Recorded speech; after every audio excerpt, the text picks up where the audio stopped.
Bonjour les amis, je l'espère très bien. Alors moi également aussi et c'est vraiment encore un plaisir pour moi de partager avec vous encore cette nouvelle vidéo et sur la thématique de l'évangélisation. Donc et mon souci c'est que vous soyez encouragés, mon souci est que vous soyez équipés et pour exercer votre ministère.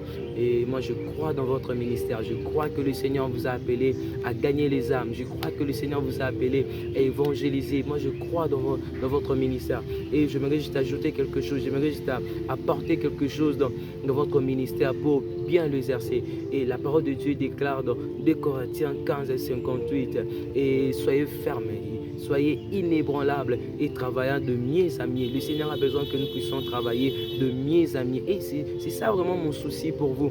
Raison pour laquelle je ne cesse de partager sur ces thèmes de l'évangélisation. Donc, laissez-vous enseigner, laissez-vous encourager et ce sera une grande bénédiction pour vous.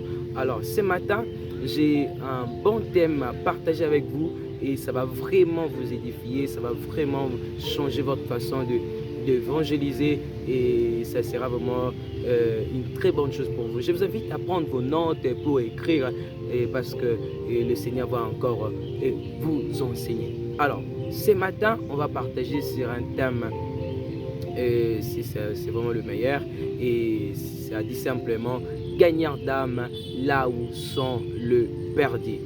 Gagnant d'âme là où sont le perdus. Vous savez, la parole de Dieu déclare dans Matthieu 10:6 plutôt, la Bible dit « Allez plutôt vers le brebis perdu de la maison d'Israël ». Le Seigneur nous encourage, le Seigneur nous appelle à aller vers le brebis perdu de la maison d'Israël. Il dit d'aller là-bas, c'est là qu'on doit aller. Raison pour laquelle j'ai intitulé mon thème « Gagnant d'âme là où sont le perdu ». Vous savez, le chrétien du premier siècle avait la passion de partager leur témoignage de Jésus-Christ comme des fiancés. Et donc, c'est ce qu'il faisait. Donc, il allait partout pour annoncer la bonne nouvelle de Jésus, pour partager leur témoignage de Jésus-Christ. En fait, ils exerçaient un ministère personnel, c'est-à-dire de maison à maison, ils annonçaient, ils parlaient de Jésus de maison en maison, ou à chaque créature.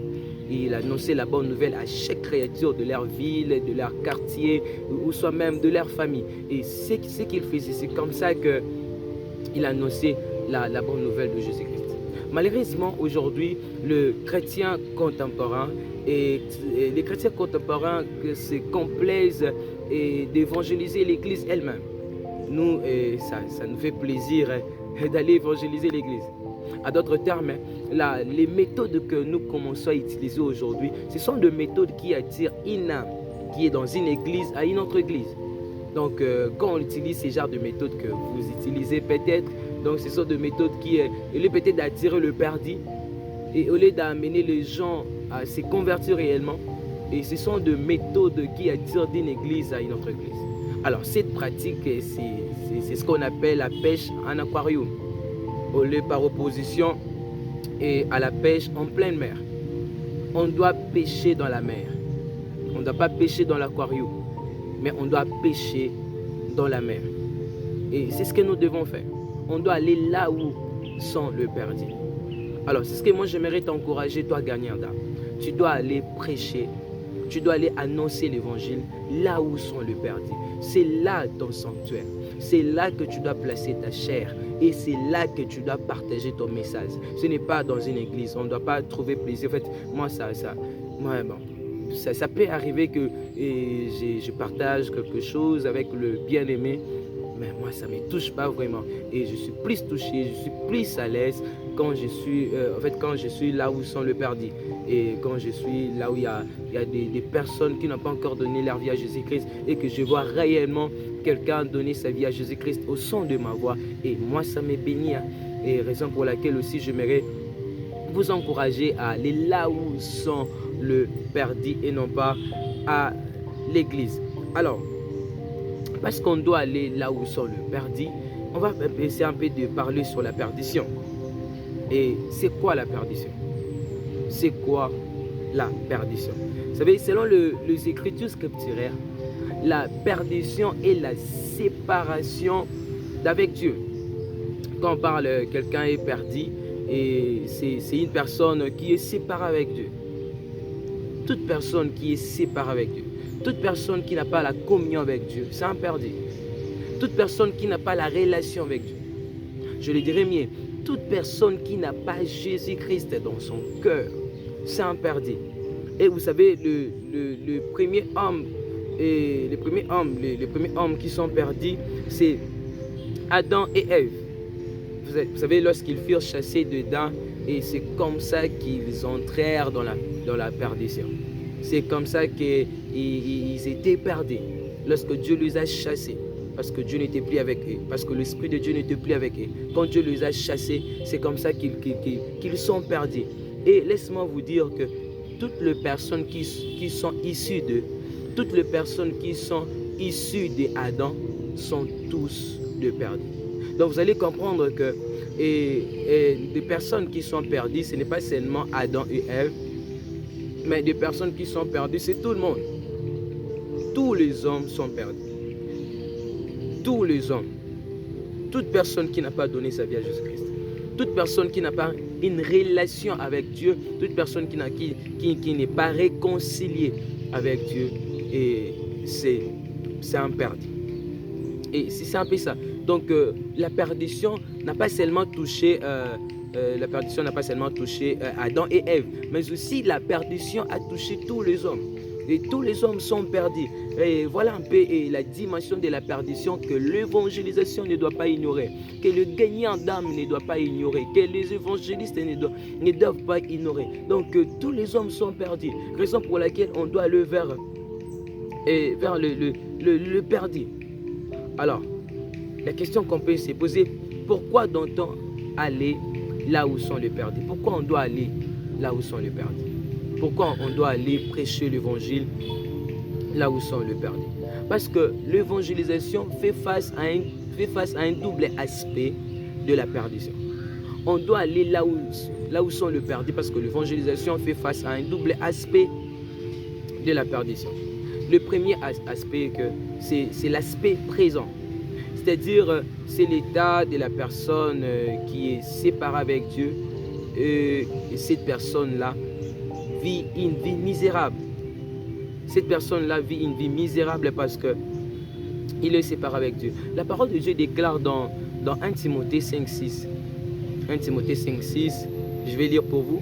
Mais celle qui vit dans le plaisir est morte, quoique vivant.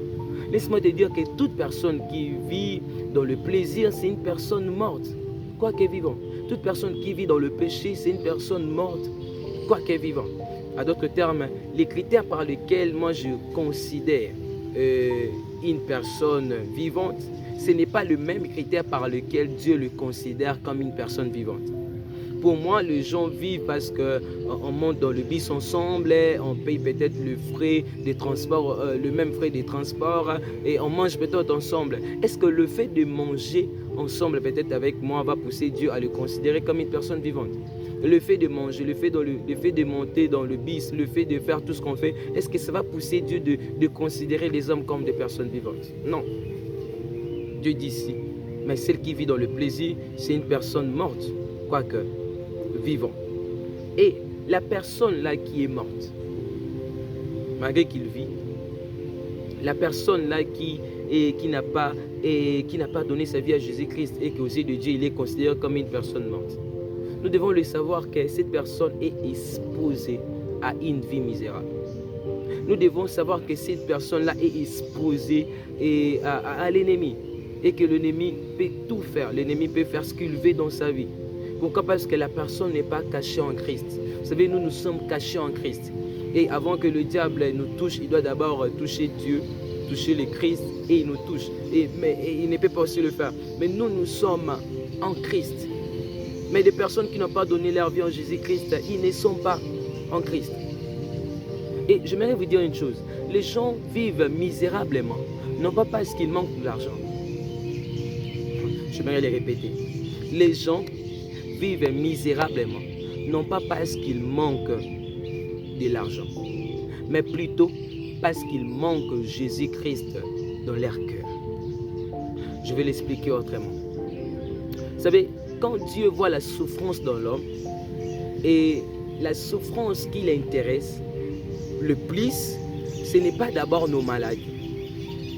Quand Dieu voit la souffrance dans l'homme, la souffrance qui l'intéresse le plus, ce n'est pas d'abord le fait de manquer de l'argent. Non, ce n'est pas d'abord ça qui l'intéresse le plus. Je pèse bien mes mots. Et ce qui intéresse plus Dieu, quand il est en train de voir la souffrance de l'homme, ce n'est pas d'abord ça. La Bible nous révèle quelque chose. La Bible dit dans Matthieu 1, 21, « Elle affantera un fils, et tu lui donneras le nom de Jésus. C'est lui qui sauvera son peuple de ses péchés. » Et quand Jean-Baptiste présenta Jésus à ses disciples, il disait, « Voici l'agneau de Dieu qui ôte le péché du monde. » Donc, quand Dieu a vu la souffrance de l'homme et qu'il a jugé bon d'envoyer les sauveurs, et c'était pour délivrer l'homme du péché. Donc, la plus grande souffrance que Dieu voit dans l'homme, ce n'est pas d'abord le fait de manquer quelque chose, ce n'est pas d'abord la maladie, ce n'est pas d'abord et toutes ces choses-là et tout ce que tu veux peut-être, ce n'est pas d'abord ça. Mais c'est d'abord, la personne est d'abord esclave du péché. Quand quelqu'un est esclave du péché, et le cœur de Dieu est touché. Et il dit, je vais envoyer. Il a dit, je vais envoyer les sauveurs. Donc, Dieu a décidé d'envoyer les sauveurs pour délivrer les hommes du péché. Et c'est ce qui touche le cœur de Dieu. Il ne veut pas nous voir souffrir. Le Seigneur ne veut pas nous voir être des esclaves. Raison pour laquelle aussi, c'est ce qui doit nous intéresser. C'est ce qui doit nous toucher. Avant d'aller évangéliser, on doit avoir la révélation de la perdition.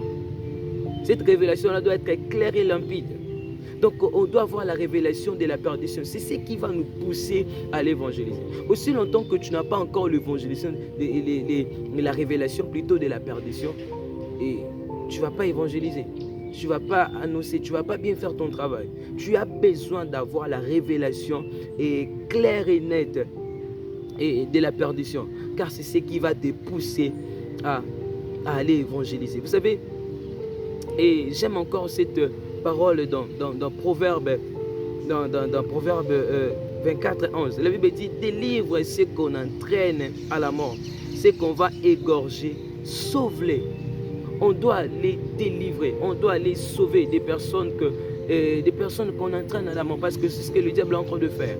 Et le diable cherche à maintenir les gens dans le mal. Le diable cherche à maintenir les gens et à faire n'importe quoi, et juste pour atteindre son objectif. L'objectif de l'ennemi, c'est voir les hommes aller jusqu'à la géhenne. C'est voir les hommes aller jusqu'à l'enfer. C'est l'objectif de l'ennemi, c'est l'objectif du diable. Et il est en train de maintenir les gens dans cet état-là.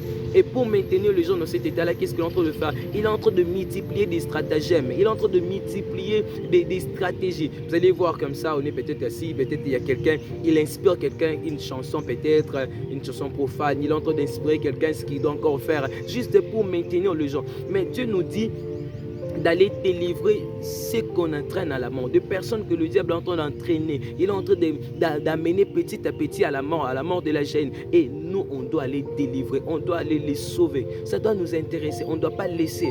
Mais pour y arriver, on doit comprendre que les gens sont perdus. Les gens n'ont pas Dieu. On doit comprendre que la personne a une vie misérable. On doit comprendre que la personne est esclave du péché.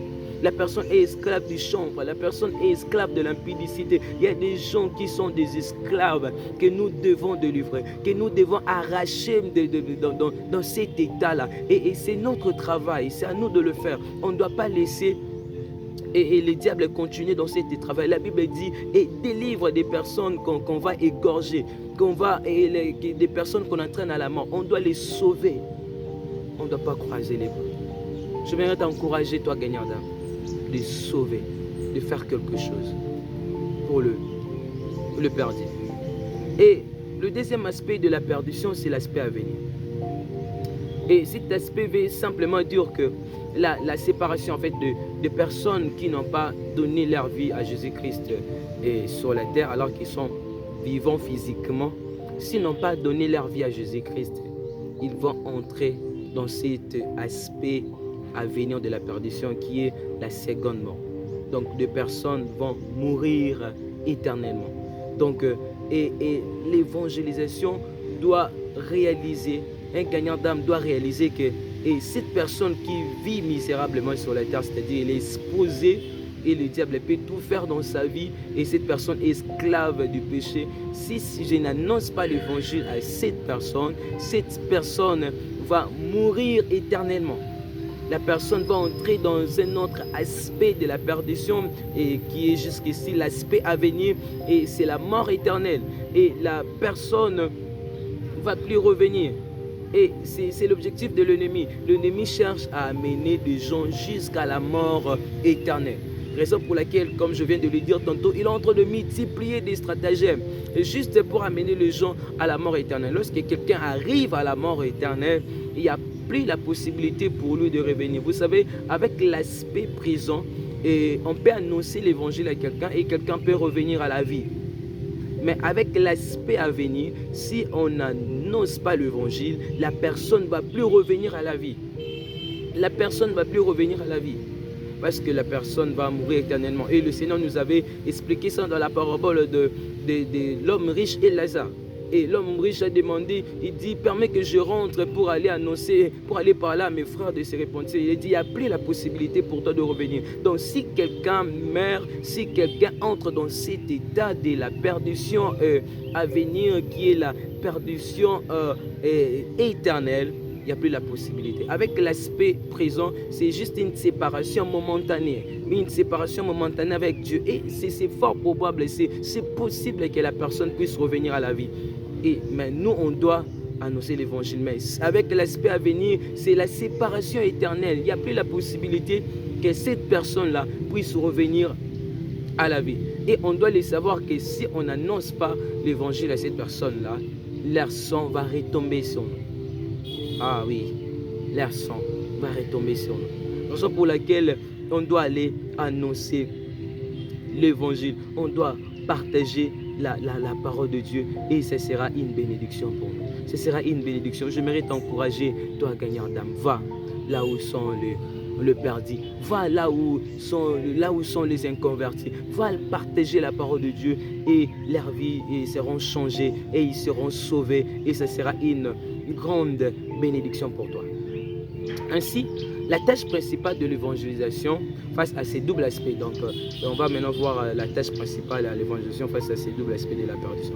Alors, la tâche principale ou les tâches principales est de repérer le perdu. Donc, après avoir repéré le perdu et après avoir localisé les perdus, et c'est très facile à les localiser parce que la parole de Dieu déclare que vous les reconnaîtrez par leurs fruits. C'est très facile à repérer les perdus. Donc, vous allez juste reconnaître la façon dont ils vivent et tout ça. Et c'est différent d'un chrétien, c'est différent de la personne qui a donné sa vie à Jésus-Christ. Donc, il faut repérer le perdu, puis indiquer les moyens de s'approcher. Et là, on va parler de ça prochainement dans notre vidéo, les moyens qui peuvent vous aider à s'approcher. Mais aussi quand vous allez appliquer ces moyens-là et vous allez apporter le message du salut. Je vous parlerai aussi de ça. Vous savez, les gagnants d'âme, ils ne prêchent pas n'importe quoi.